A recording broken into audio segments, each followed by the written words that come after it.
Hello दोस्तों, my simple guide channel पर आपका फिर से स्वागत है। दोस्तों, अगर आप कहीं नौकरी करते हैं और आपकी इनकम का सोर्स सैलरी है या फिर सेविंग अकाउंट पर या फिर एफडी से इंटरेस्ट की कोई इनकम है, वन हाउस प्रॉपर्टी से कोई रेंटल इनकम है और या फिर 1,25,000 रुपए तक आपको कोई लॉन्ग टर्म कैपिटल गेन हुआ है, तो आप ITR 1 को फाइल कर सकते हैं।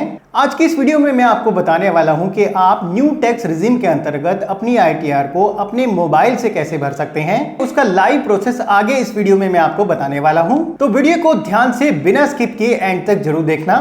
और अगर आपने चैनल को अभी तक सब्सक्राइब नहीं किया है तो प्लीज सब्सक्राइब कर लेना, ताकि ऐसी इंपोर्टेंट वीडियोस का अपडेट आपको मिलता रहे।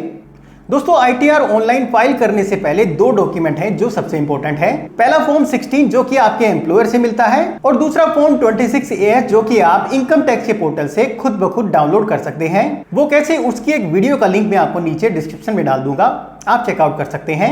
अब चलिए आगे बढ़ते हैं और जानते हैं कि आप अपनी ITR को अपने मोबाइल से बड़ी आसानी से कैसे फाइल कर सकते हैं।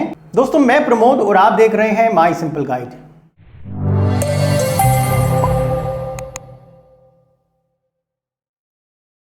सबसे पहले आपको इनकम टैक्स की वेबसाइट को ओपन करना है। वेबसाइट का डायरेक्ट लिंक मैं आपको नीचे वीडियो के डिस्क्रिप्शन में डाल दूंगा, जहां से आप क्लिक करके डायरेक्ट वेबसाइट पर पहुंच सकते हैं। वेबसाइट का होम पेज आपको कुछ इस तरह से दिखाई देगा। यहाँ पर ऊपर राइट हैंड साइड में आप देखेंगे सर्च बटन के पास में आपको एक प्रोफाइल बटन दिखाई देगा, उस पर आपको क्लिक करना है। क्लिक करते ही यहाँ पर आपको दो ऑप्शन दिखाई देंगे। अगर आप पहली बार अपनी ITR फाइल कर रहे हैं तो आपको पोर्टल पर रजिस्ट्रेशन करना होगा। रजिस्ट्रेशन करने के लिए आपको यहाँ पर रजिस्टर पर क्लिक करना है और अपनी पैन डिटेल्स एंटर करने के बाद यहाँ पर रजिस्ट्रेशन को कंप्लीट कर लेना है। वेबसाइट पर रजिस्ट्रेशन कंप्लीट करने के बाद आपकी लॉगिन डिटेल्स आपको भेज दी जाती हैं और अगर आपके पास आपकी लॉगिन डिटेल्स ऑलरेडी मौजूद हैं तो यहाँ पर नीचे लॉगिन बटन पर क्लिक करना है। अगले पेज पर लॉगिन के नीचे आप देखेंगे यहाँ पर यूज़र ID में आपको अपने पैन नंबर को भरना है। उसके बाद नीचे इनके डिस्क्लेमर को एक्सेप्ट करना है, नीचे पासवर्ड को भरना है और लॉगिन करने के लिए नीचे कंटिन्यू बटन पर क्लिक कर देना है। जैसे ही आप क्लिक करेंगे कुछ इस तरह से आपको यहाँ पर स्क्रीन दिखाई देगी। सबसे पहले आपको यहाँ पर अपने असेसमेंट ईयर को चुनना है। यहाँ पर आपको 2025-26 करंट असेसमेंट ईयर को चुनना है। उसके बाद नीचे मोड ऑफ फाइलिंग में ऑनलाइन को चुनना है और उसके बाद नीचे कंटिन्यू बटन पर क्लिक कर देना है। अगले पेज पर आपको नीचे स्टार्ट न्यू फाइलिंग पर क्लिक करना है। उसके बाद अगले पेज पर स्टेटस में आपको इंडिविजुअल को चुनना है और नीचे कंटिन्यू बटन पर क्लिक कर देना है। उसके बाद आपको अपने ITR फॉर्म को चुनना है। नीचे यहाँ पर सेलेक्ट ITR फॉर्म पर क्लिक करना है और यहाँ पर आपको ITR 1 को चुन लेना है। ITR फॉर्म को चुनते ही नीचे आप देखेंगे यहाँ पर आपको बताया जाता है कि ITR 1 फॉर्म कौन कौन लोग भर सकते हैं। यहाँ पर बताया गया है कि ITR 1 फॉर्म उन इंडिविजुअल्स के लिए है जो कि इंडियन रेजिडेंट है और जिनकी इनकम मैक्सिमम 50 लाख रुपए तक है और ये इनकम उनको सैलरी से, वन हाउस प्रॉपर्टी से, अदर सोर्सेज से यानी कि saving bank account interest, FD interest या फिर डिविडेंड से इनकम है या फिर 1,25,000 रुपए तक लॉन्ग टर्म कैपिटल गेन से इनकम है और 5,000 रुपए तक की एग्रीकल्चर को इनकम है। तो ऐसे सभी लोग ITR 1 को फाइल कर सकते हैं। उसके बाद नीचे आपको प्रोसीड विद ITR 1 पर क्लिक करना है। जैसे ही आप क्लिक करते हैं आपको एक अलर्ट मैसेज दिखाई देता है जिसमें आपको बताया जाता है कि न्यू टैक्स रिजिम आपका डिफॉल्ट सेलेक्टेड होगा। अगर आप उसको बदलना चाहते हैं तो आप बदल सकते हैं। यहाँ पर आपको ओके पर क्लिक करना है। उसके बाद नीचे स्क्रॉल करना है और लेट्स गेट स्टार्टेड पर क्लिक करना है। अगले पेज पर आप देखेंगे आपको कई सारे क्वेश्चंस पूछे जाएंगे। यहाँ पर आपको सिंपली पहले option taxable income is more than basic exemption limit को चुन लेना है और नीचे स्क्रॉल करना है और कंटिन्यू पर क्लिक करना है।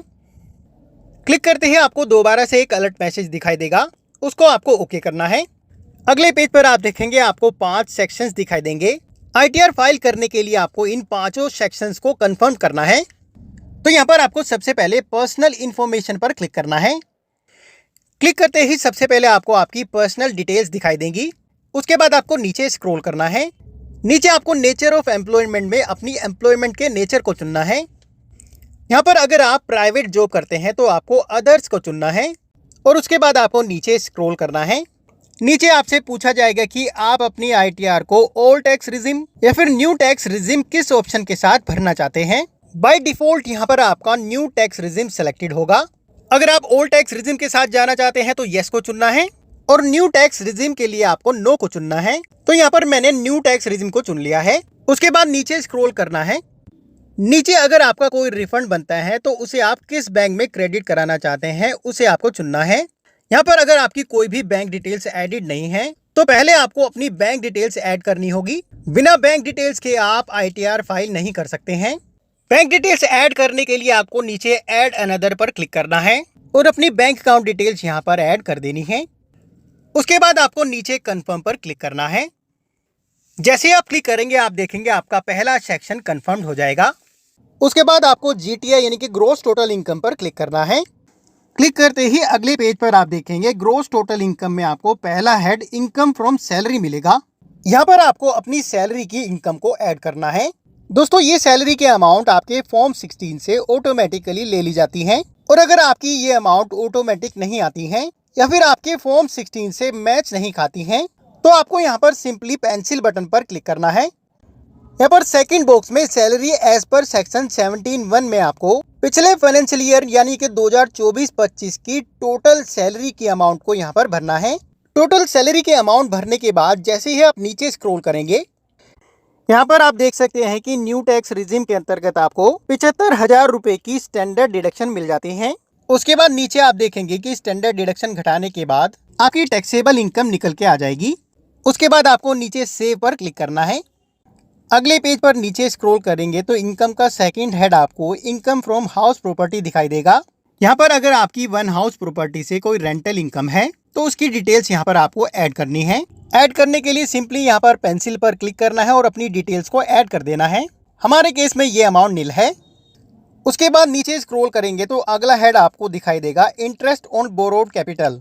यहाँ पर अगर आपने होम लोन लिया हुआ है और उसके इंटरेस्ट को आप रिपोर्ट करना चाहते हैं तो इस सेक्शन में आप रिपोर्ट कर सकते हैं। हमारे केस में ये भी नील है। उसके बाद अगला हेड आपको यहाँ पर दिखाई देगा इनकम फ्रॉम अदर सोर्सेज। इस हेड में आपको saving bank account, fix deposit पर अगर कोई इंटरेस्ट मिला है तो उसकी टोटल अमाउंट आपको यहाँ पर ऐड करनी है। ये डिटेल्स भी आपकी प्री फिल्ड होंगी। अगर नहीं है तो इसे आप एडिट कर ऐड भी कर सकते हैं। उसके बाद अगले हेड में आपकी अगर कोई एग्जेम्प्ट इनकम है तो उसे आप यहाँ पर ऐड कर सकते हैं और रिपोर्ट कर सकते हैं। हमारे केस में ये भी नील है।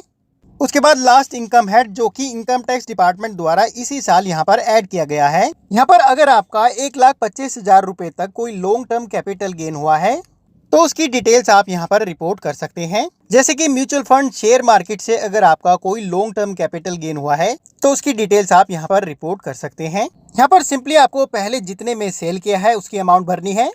सेकंड बॉक्स में जितने में आपने खरीदा था उसकी अमाउंट भरनी है। अमाउंट भरते ही नीचे आप देखेंगे टोटल कैपिटल गेन की वैल्यू आपको दिखाई दे जाएगी। फिलहाल हमारे केस में ये भी नील है। उसके बाद आपको नीचे कंफर्म बटन पर क्लिक करना है। क्लिक करते ही आपका दूसरा सेक्शन भी कंफर्म हो जाएगा।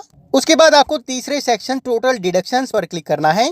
डिडक्शंस में आप देखेंगे न्यू टैक्स रिजिम में आपको केवल 2 ही डिडक्शंस मिलती हैं। पहला आपके एम्प्लॉयर द्वारा अगर किसी सेंट्रल गवर्नमेंट की पेंशन स्कीम में कंट्रीब्यूशन डिपॉजिट किया है तो वो अमाउंट यहाँ पर आप क्लेम कर सकते हैं। दूसरा यहाँ पर अग्निपथ स्कीम में अगर कंट्रीब्यूशन जमा हुआ है तो उसके अमाउंट को आप क्लेम कर सकते हैं। हमारे केस में ये दोनों डिडक्शंस नील हैं। उसके बाद आपको नीचे स्क्रॉल करना है और कंफर्म पर क्लिक करना है। अगले पेज पर चौथे सेक्शन टैक्स पेड पर क्लिक करना है। जैसे ही आप क्लिक करते हैं अगले पेज पर आपको अगर आपका पिछले फाइनेंशियल ईयर में कहीं भी TDS काटा गया है तो उसकी डिटेल्स यहाँ पर फॉर्म 26AS से ऑटोफिल हो जाती हैं और अगर नहीं होती है तो आप यहाँ पर ऐड भी कर सकते हैं। हमारे केस में कोई भी TDS नहीं काटा गया है। ये अमाउंट हमारे केस में नील है। उसके बाद आपको नीचे स्क्रॉल करना है और कंफर्म पर क्लिक करना है। अगले पेज पर आपको 5वें सेक्शन यानी कि लास्ट सेक्शन पर क्लिक करना है। Verify your tax liability details पर क्लिक करना है। जैसे आप क्लिक करते हैं अगले पेज पर आपकी पूरी की पूरी कंप्यूटेशन सामने आ जाएगी, यानी कि आपकी टोटल टैक्सेबल इनकम कितनी है, उस पर आपका टैक्स कितना बनता है। यहाँ पर आप देखेंगे रिबेट अंडर सेक्शन 87A के अंतर्गत अगर आपकी नेट टैक्सेबल इनकम 7 लाख रुपए से कम है तो यहाँ पर आपके पूरे के पूरे टैक्स पर छूट मिल जाती है। जैसे कि मेरे केस में यहाँ पर 2,760 रुपए का टैक्स बन रहा था और यहाँ पर टैक्स पेबल नील हो गया है, यानी कि यहाँ पर मुझे कोई भी टैक्स पे नहीं करना पड़ेगा। उसके बाद आपको नीचे स्क्रॉल करना है और नीचे कंफर्म बटन पर क्लिक करना है। जैसे ही आप क्लिक करेंगे आपके 5 सेक्शन यहाँ पर कंफर्म हो जाएंगे। उसके बाद आपको नीचे प्रोसीड टू वेरिफिकेशन पर क्लिक करना है। अगले पेज पर दोबारा से नीचे स्क्रॉल करना है और नीचे preview and submit your return पर क्लिक करना है। उसके बाद इनके डिक्लेरेशन को यहाँ पर एक्सेप्ट करना है। कैपेसिटी में सेल्फ को चुनना है, नीचे अपने प्लेस को भरना है। उसके बाद नीचे स्क्रॉल करना है और प्रोसीड टू वैलिडेशन पर क्लिक करना है। जैसे आप क्लिक करेंगे आपको कुछ इस तरह से स्क्रीन दिखाई देगी।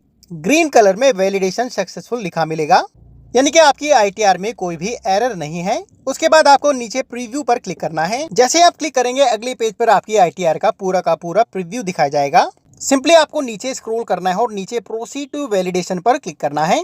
उसके बाद आपको अगले पेज पर अपनी ITR को ई-वेरीफाई करना है, जिसे आप आधार OTP के थ्रू बड़ी आसानी से कर सकते हैं।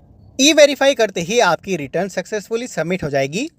तो दोस्तों इस तरीके से आप बड़ी आसानी से अपने मोबाइल से ही अपनी ITR को चुटकियों में फाइल कर सकते हैं। वीडियो अगर पसंद आई है तो प्लीज अपने नौकरी पेशा दोस्तों को जरूर भेज देना और ऐसी और भी वीडियोस के लिए सब्सक्राइब करना मत भूलना। अभी के लिए धन्यवाद। अगली वीडियो के साथ फिर से मिलेंगे। All the best.